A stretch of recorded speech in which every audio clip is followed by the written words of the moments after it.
Si tu veux recevoir des visions et tu veux entendre la voix de Dieu, la première des choses, tu dois croire que Dieu existe. Tu dois croire que lorsque tu pries, tu parles à quelqu'un. Parce que si tu ne crois pas qu'il existe, alors celui qui n'existe pas ne peut parler. Tout commence par la foi en son existence. Et je t'assure que c'est un Dieu vivant. 2, tu dois croire que Dieu parle. Parce que tu peux croire qu'il existe, mais tu ne crois pas qu'il parle. Et toute la Bible nous révèle un Dieu qui parle. Dieu existe, mais il n'existe pas seulement. Il parle aussi.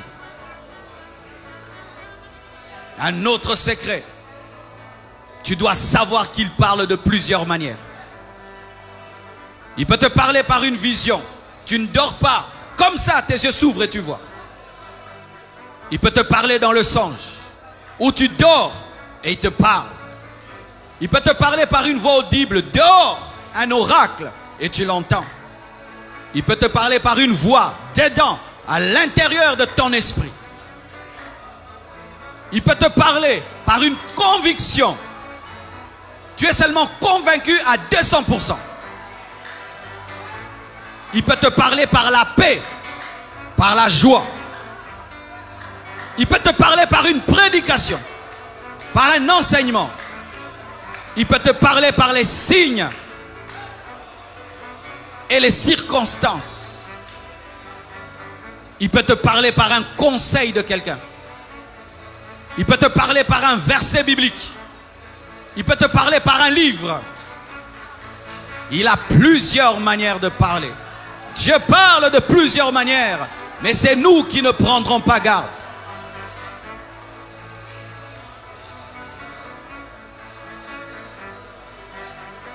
Et aussi, tu dois croire que Dieu veut te parler. Car il y a des gens qui croient que Dieu parle, mais toujours aux autres. Il n'y a pas de chouchou de Dieu. Il n'y a pas de chéri de Dieu. Il n'y a pas d'enfant préféré de Dieu. Si tu as Jésus et tu as le Saint-Esprit, tu as le droit d'entendre sa voix. Dieu va parler, pas moi aux autres, non, à toi aussi. Surtout à toi.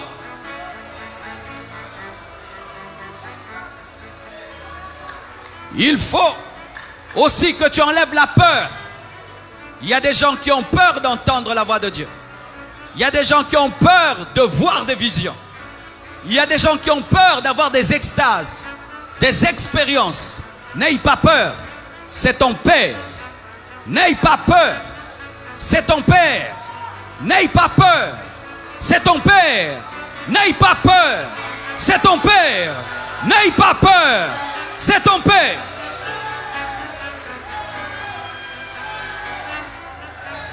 Mon fils n'a pas peur que je lui parle. Ma fille n'a pas peur que je lui parle. Mais les chrétiens ont peur que Dieu leur parle. C'est ton Père.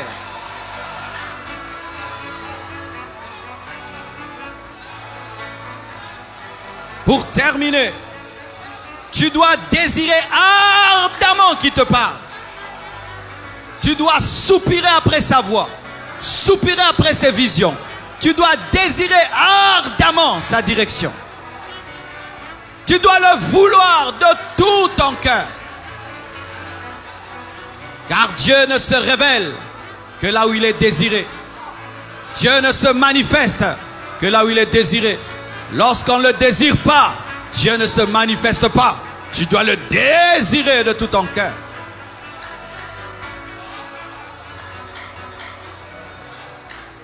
Et voici une bénédiction qui nous aide à entrer dans ces choses. Le baptême dans le Saint-Esprit. Être plongé dans le Saint-Esprit. Rempli de sa présence et revêtu de sa puissance. C'est être baptisé du Saint-Esprit. Lorsque tu es rempli du Saint-Esprit et tu es revêtu de sa puissance. Jean a dit: moi je vous baptise d'eau, mais il y a quelqu'un qui est plus grand que moi, qui vous baptisera du Saint-Esprit et de feu. Jésus est venu pour te baptiser du Saint-Esprit. Et je prie que tu sois baptisé du Saint-Esprit. Je prie que vous soyez baptisés du Saint-Esprit. Je prie que vous soyez baptisés du Saint-Esprit. Si tu as la foi pendant que je parle, tu reçois le baptême du Saint-Esprit. Même toi qui nous suis à la télévision, sur Internet, si tu as la foi, tu vas être baptisé du Saint-Esprit et tu vas parler en d'autres langues. Quand il y a le baptême du Saint-Esprit, il y a aussi le signe du parler en d'autres langues. C'est quoi le parler en langue? Le parler en langue, c'est la langue des anges. C'est la langue des anges. C'est la langue des anges. Un homme qui parle la langue des anges. Tu peux parler la langue des anges. Comment ça vient? Comment le parler en langue vient? Le parler en langue vient, tu sens une plénitude, une plénitude, une plénitude, une plénitude, une plénitude, une plénitude, une plénitude, une plénitude, une plénitude. Et cette plénitude commence à contrôler maintenant ta bouche. Ça commence à contrôler ta bouche. Tu ne sais plus parler français, tu ne sais plus parler lingala, tu ne sais plus parler anglais. Ça te dirige dans une langue que tu ne connais pas. Ramababa, rabababa. Il n'y a pas une école pour parler en langue. Tu dois seulement croire, désirer. Et pendant que tu vas prier, la plénitude du Saint-Esprit va venir en toi. Et tout d'un coup, tu vas commencer à parler une nouvelle langue. Et n'aie pas honte de parler. N'aie pas peur de parler. Quand ça vient, parle. C'est plus que l'anglais. C'est plus que le russe. C'est plus que le français. C'est la meilleure langue de toute la terre. C'est la langue que nous allons parler au ciel. Oui, c'est la langue que nous allons parler au ciel. Michael parle en langue. Gabriel parle en langue. Donc Dieu parle en langue. Qui leur a appris cette langue?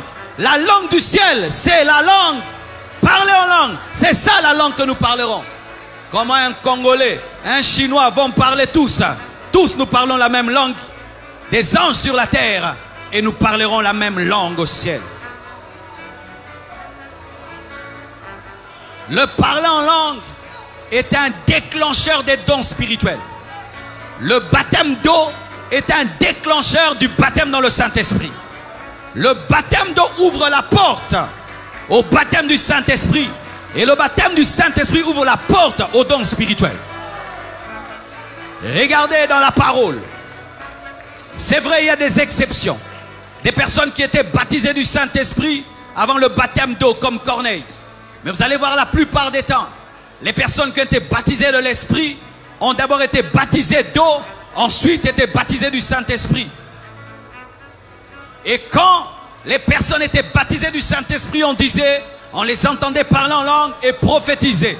Pour dire quoi? Le baptême d'eau ouvre la porte au baptême du Saint-Esprit et le baptême du Saint-Esprit ouvre la porte aux dons spirituels. Désirez le baptême du Saint-Esprit. Et si tu n'es pas encore baptisé d'eau, au nom de Jésus, après le culte, va chercher les serviteurs de Dieu et qu'il y ait un programme de baptême pour toi. Parce que tu dois accomplir toute la parole de Dieu.